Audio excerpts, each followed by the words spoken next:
हाँ जी दर्शकों, ਆਪਾਂ ਮਸੰਮਨ ਬੁਰਜ ਦੀ ਤਰਫ ਜਾ ਰਹੇ ਸੀਗੇ। ਮੈਂ ਤੁਹਾਨੂੰ ਦਿਖਾਉਂਦਾ ਚੱਲਾਂ ਕਿ ਮੇਰੇ ਬਿਲਕੁਲ ਪਿਛਲੇ ਪਾਸੇ ਉਹ ਮਸੰਮਨ ਬੁਰਜ ਉਹ ਦਰਵਾਜ਼ਾ ਹੈ ਤੇ ਇੱਥੇ ਮੈਂ ਤੁਹਾਨੂੰ ਇਹ ਅਸੀਂ ਇੱਕ ਸਮੇਂ ਮੌਜੂਦ ਆ ਪੁਲ ਦੇ ਉੱਤੇ। ਇਹ ਪੁਲ ਦੇ ਵਿੱਚ ਦੇਖਿਆ ਜਾਏ ਤੇ ਇਹ ਬਿਲਡਿੰਗ ਤੇ ਇਸ ਬਿਲਡਿੰਗ ਨੂੰ ਕਨੈਕਟ ਕਰਨ ਵਾਸਤੇ ਪੁਲ ਦਾ ਰਸਤਾ ਬਣਾਇਆ ਗਿਆ। ਮੈਂ ਆਪ ਨੂੰ ਇਹ ਦੱਸਦਾ ਚੱਲਾਂ ਕਿ ਇਤਿਹਾਸ ਦੇ ਵਿੱਚ ਕਿ ਜਿਹੜਾ ਇਹ ਪਾਸਾ ਜਿੱਥੇ ਤੁਸੀਂ ਹੁਣ ਪਿੱਛੇ ਬਰੂਦ ਖਾਨਾ ਦੀ ਇਮਾਰਤ ਦੇਖ ਰਹੇ ਹੋ, ਜਦੋਂ ਮੁਗਲ ਰਾਜ ਦੇ ਸਮੇਂ ਦੀ ਗੱਲ ਕਰੀਏ ਤੇ ਉਸ ਸਮੇਂ ਇੱਥੇ ਇਹ ਬਰੂਦ ਖਾਨਾ ਮੌਜੂਦ ਨਹੀਂ ਸੀ, ਇੱਥੇ ਇੱਕ ਬਾਗ ਮੌਜੂਦ ਸੀ। ਇਸ ਬਾਗ ਦੇ ਨਾਲ ਹੀ ਮਸੰਮਨ ਦਰਵਾਜ਼ਾ ਬਣਾਇਆ ਗਿਆ। ਉਸ ਤੋਂ ਪਿੱਛੇ ਸ਼ਾਹ ਬੁਰਜ ਦਰਵਾਜ਼ਾ ਸਾਨੂੰ ਨਜ਼ਰ ਆਉਂਦਾ ਹੈ। ਇਹ ਜਿਹੜਾ ਦਰਵਾਜ਼ਾ ਹੈ, ਇਹ ਜਿਹੜਾ ਲੰਘ ਹੈ, ਇਹ ਬਣਾਇਆ ਗਿਆ ਗੋਰਿਆਂ ਦੀ ਤਰਫੋਂ ਆਪਣਾ ਅਸਲਾ ਬਰੂਦ ਜਾਂ ਆਪਣੇ ਜਿੰਨੇ ਵੀ ਸਰਕਾਰੀ ਕਰਮਚਾਰੀ ਸੀਗੇ, ਫੌਜੀ ਸਿਪਾਹੀ, ਉਹਨਾਂ ਨੂੰ ਅੰਦਰ ਲੈ ਕੇ ਜਾਣ ਵਾਸਤੇ। ਤੇ ਇਹ ਦੋ ਹਿੱਸਿਆਂ ਨੂੰ ਡਿਵਾਈਡ ਕਰ ਦਿੱਤਾ ਗਿਆ। ਕਿਲੇ ਦਾ ਇਹ ਹਿੱਸਾ ਜਿੱਧਰ ਸਾਰੇ ਸਾਨੂੰ ਸ਼ੀਸ਼ ਮਹਿਲ, ਮੋਤੀ ਮਸਜਿਦ ਦੇਖਣ ਨੂੰ ਮਿਲਦੀ ਹੈ। ਉਸ ਤੋਂ ਬਾਅਦ ਅਗਰ ਅਸੀਂ ਦੂਸਰੇ ਪਾਸੇ ਜਾਈਏ ਤੇ ਮੁਗਲ ਬਾਦਸ਼ਾਹ ਜਹਾਂਗੀਰ ਦੀ ਖੁਆਬਗਾਹ, ਸ਼ਾਹਜਹਾਂ ਦੀ ਖੁਆਬਗਾਹ, ਫਿਰ ਅੱਜ ਕੱਲ੍ਹ ਦੇ ਦੌਰ ਦੇ ਵਿੱਚ ਬਣਿਆ ਹੋਇਆ ਮਿਊਜ਼ੀਅਮ, ਸਾਰੀਆਂ ਇਮਾਰਤਾਂ ਇਸ ਪਾਸੇ ਦੇਖਣ ਨੂੰ ਮਿਲਦੀਆਂ। ਤੇ ਇਹ ਜਿਹੜਾ ਪਾਸਾ ਹੈ, ਇਸ ਪਾਸੇ ਸਾਨੂੰ ਸਿਰਫ ਇੱਕ ਬਾਗ ਦੇਖਣ ਨੂੰ ਮਿਲਦਾ ਸੀ, ਸਾਹਮਣੇ ਮੇਨ ਦਰਵਾਜ਼ਾ ਸੀ।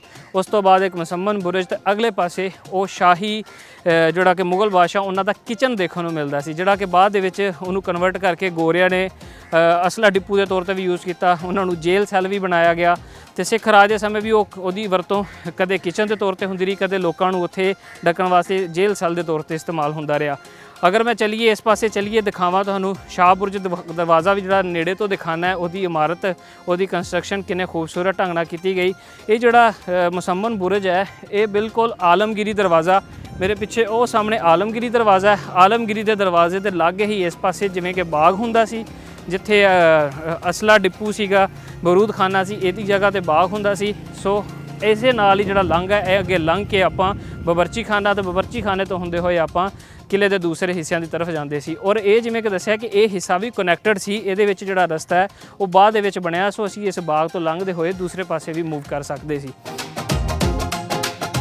ਹਾਂਜੀ ਮਿੱਤਰ ਪਿਆਰਿਓ, ਇਸ ਸਮੇਂ ਮੌਜੂਦ ਆ ਮਸੰਮਨ ਬੁਰਜ, ਜਿਹਨੂੰ ਸਮਨ ਬੁਰਜ ਵੀ ਆਖਿਆ ਜਾਂਦਾ ਜਾਂ ਜੈਸਮਿਨ ਟਾਵਰ ਵੀ ਦੇ ਨਾਂ ਨਾਲ ਵੀ ਜਾਣਿਆ ਜਾਂਦਾ ਹੈ। ਇਹ ਉਹ ਬੇਸਿਕ ਦਰਵਾਜ਼ਾ ਹੈ ਜਿਹੜਾ ਕਿ ਅਸਲ ਦੇ ਵਿੱਚ ਇਸ ਬਾਗ ਨੂੰ ਕਨੈਕਟ ਕਰਦਾ ਸੀ ਉਸ ਕਿਚਨ ਦੇ ਨਾਲ। ਤੇ ਇਸੇ ਹੀ ਬਾਗ ਦੇ ਦੂਸਰੇ ਪਾਸੇ ਜਿਹੜਾ ਸਾਨੂੰ ਸ਼ਾਹੀ ਕਿਲੇ ਦੀਆਂ ਦੂਸਰਾ ਇਮਾਰਤਾਂ ਉਹ ਦੇਖਣ ਨੂੰ ਮਿਲਦੀਆਂ। ਦਿਖਾਉਂਦਾ ਚਲਾਂ ਕਿ ਬਹੁਤ ਹੀ ਖੂਬਸੂਰਤ ਢੰਗ ਦੇ ਨਾਲ ਜਿਵੇਂ ਕਿਲੇ ਦੀਆਂ ਦੂਜੀਆਂ ਇਮਾਰਤਾਂ ਬਣਾਈਆਂ ਗਈਆਂ, ਇਸ ਇਮਾਰਤ ਨੂੰ ਵੀ ਬਣਾਇਆ ਗਿਆ। ਥੱਲੇ ਛੋਟੀ ਇੱਟ ਦੀ ਵਰਤੋਂ ਦੇ ਨਾਲ ਇਹਦਾ ਫਰਸ਼ ਬਣਾਇਆ ਗਿਆ। ਉਸੇ ਹੀ ਤਰ੍ਹਾਂ ਛੋਟੀ ਇੱਟਾਂ ਦੇ ਨਾਲ ਇੱਕ ਵੱਡੀ ਇਮਾਰਤ ਬਣਾਈ ਗਈ। ਇਹ ਜਿਹੜਾ ਜਗ੍ਹਾ ਇਹ ਹੋ ਸਕਦਾ ਕਿ ਜਿਹੜੇ ਸਰਕਾਰੀ ਉਹ ਫੌਜੀ ਸੀ, ਜਿਹੜੇ ਕਰਮਚਾਰੀ ਸੀ, ਜਿਹੜੇ ਸਿਪਾਹੀ ਸਨ, ਪਹਿਰਾ ਦਿੰਦੇ ਸਨ, ਉਹ ਇੱਥੇ ਬੈਠਦੇ ਹੋਣਗੇ। ਇਹ ਸਾਹਮਣੇ ਦਰਵਾਜ਼ੇ ਦਾ ਵੱਡਾ ਜਿਹੜਾ ਪੂਰਾ ਦਰਵਾਜ਼ਾ ਖੁੱਲ੍ਹ ਕੇ ਅੰਦਰ ਜਾਣਾ, ਜਦੋਂ ਕਿਸੇ ਨੇ ਜਾਣਾ ਹੋਵੇ, ਜਿਵੇਂ ਕਿ ਹਾਥੀਆਂ ਜਾਂ ਘੋੜਿਆਂ ਦੇ ਉੱਤੇ ਜਾਣਾ ਹੋਵੇ।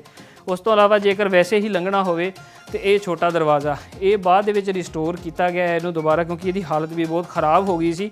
ਪਰ ਬੇਸਿਕ ਜਿਹੜੀ ਇਹਦੀ ਅਸੀਂ ਦੇਖਦੇ ਹਾਂ ਕਿ ਇਹਦਾ ਲੱਕੜ ਹੈ, ਜਿਹੜੀ ਇਹਦੇ ਚੀਜ਼ਾਂ ਦੀ ਵਰਤੋਂ ਹੋਈ ਹੈ, ਇਹ ਸਾਰੀਆਂ ਪੁਰਾਤਨ ਚੀਜ਼ਾਂ ਜਿਹੜੀਆਂ ਕਿ ਇਹਦੇ ਵਿੱਚ ਵਰਤੋਂ ਹੋਈ ਸਾਨੂੰ ਦੇਖਣ ਨੂੰ ਮਿਲਦਾ, ਜਿਵੇਂ ਕਿ ਕਿੱਡੇ ਵੱਡੇ ਕਿੱਲ, ਉਹ ਸਾਰੀਆਂ ਚੀਜ਼ਾਂ ਦੇ ਨਾਲ। ਇਹ ਸ਼ਾਇਦ ਬਾਅਦ ਦੇ ਸਮੇਂ ਦੀ ਹੈ ਜਿਹੜਾ ਸਾਨੂੰ ਕੁੰਡਾ ਦੇਖਣ ਨੂੰ ਨਜ਼ਰ ਆ ਰਿਹਾ। ਤੇ ਅੱਗੇ ਜਾਈਏ ਤੇ ਅੱਗੇ ਵੀ ਬਹੁਤ ਹੀ ਖੂਬਸੂਰਤ ਨਜ਼ਾਰਾ ਜਿਹੜਾ ਕਿਲੇ ਦਾ ਨਜ਼ਰ ਆਉਂਦਾ, ਕਿਉਂਕਿ ਸਾਹਮਣੇ ਸਾਡੇ ਕੋਲ ਸ਼ਾਹੀ ਕਿਚਨ ਹੈਗਾ, ਜਿਹੜਾ ਬਾਅਦ ਦੇ ਵਿੱਚ ਜੇਲ੍ਹ ਸੈੱਲ ਦੇ ਤੌਰ ਤੇ ਵੀ ਇਸਤੇਮਾਲ ਹੁੰਦਾ।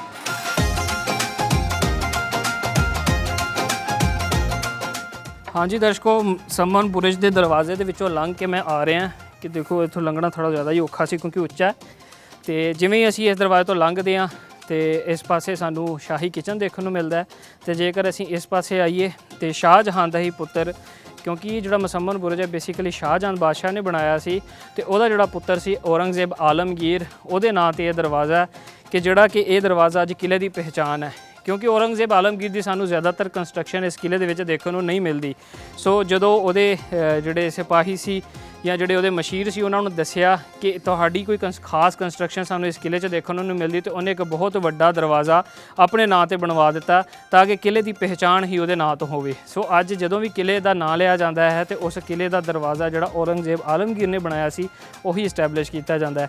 ਸੋ ਇਹ ਉਹ ਦਰਵਾਜ਼ਾ ਜਿਹਦੇ ਸਾਨੂੰ ਬੁਰਜ ਨਜ਼ਰ ਆ ਰਿਹਾ, ਸਾਹਮਣੇ ਥੱਲਿਓਂ ਲਾਂਘਾ ਸਾਨੂੰ ਨਜ਼ਰ ਆ ਰਿਹਾ ਕਿ ਜਦੋਂ ਅਸੀਂ ਆਲਮਗੀਰੀ ਦਰਵਾਜ਼ੇ ਤੋਂ ਇੰਟਰ ਹੁੰਦੇ ਹਾਂ ਤੇ ਉਸ ਪਾਸਿਓਂ ਇੰਟਰ ਹੋ ਕੇ ਅਸੀਂ ਕਿਲੇ ਦੇ ਦੂਸਰੇ ਹਿੱਸੇ ਦੀ ਤਰਫ ਜਾਂਦੇ ਹਾਂ। ਤੇ ਜੇਕਰ ਅਸੀਂ ਇਸ ਪਾਸੇ ਜਾਈਏ, ਕਿਲੇ ਦੇ ਦੂਸਰੇ ਹਿੱਸੇ ਨੂੰ ਦੇਖਣਾ ਚਾਹੀਏ, ਤੇ ਮੁਗਲ ਬਾਦਸ਼ਾਹ ਸ਼ਾਹਜਹਾਂ ਨੇ ਇਹ ਮਸੰਮਨ ਬੁਰਜ, ਇਹ ਮਸੰਮਨ ਦਰਵਾਜ਼ਾ ਤਮੀਰ ਕਰਵਾਇਆ ਤੇ ਉਹਦੀ ਹੀ ਇੱਕ ਖੂਬਸੂਰਤ ਤਮੀਰ ਕਰਦਾ ਇਮਾਰਤ ਸਾਨੂੰ ਮੋਤੀ ਮਸਜਿਦ ਨਜ਼ਰ ਆਉਂਦੀ ਹੈ।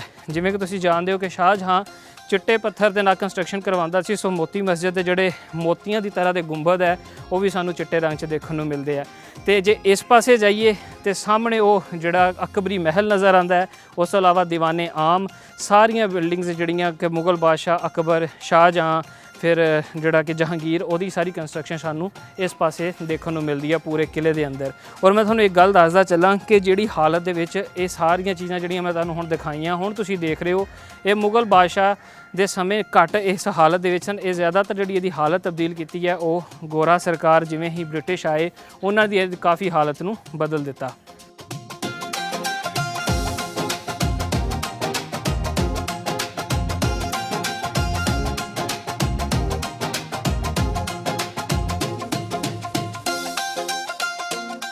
हाँ जी मित्र प्यारे, आप बरूद खाना देखने तो बाद लाहौर शाही किले की एक बहुत ही खूबसूरत इतिहासिक पिक्चर वाल देखने जा रहे हैं। तुसीं मेरे पिछे वो देख भी सकते हो, जिहदे उत्ते बहुत ही खूबसूरती दे नाल नक्शनकारी का काम किया गया। आप उस पिक्चर वाल नूं देखांगे, सो बने रहो मेरे नाल।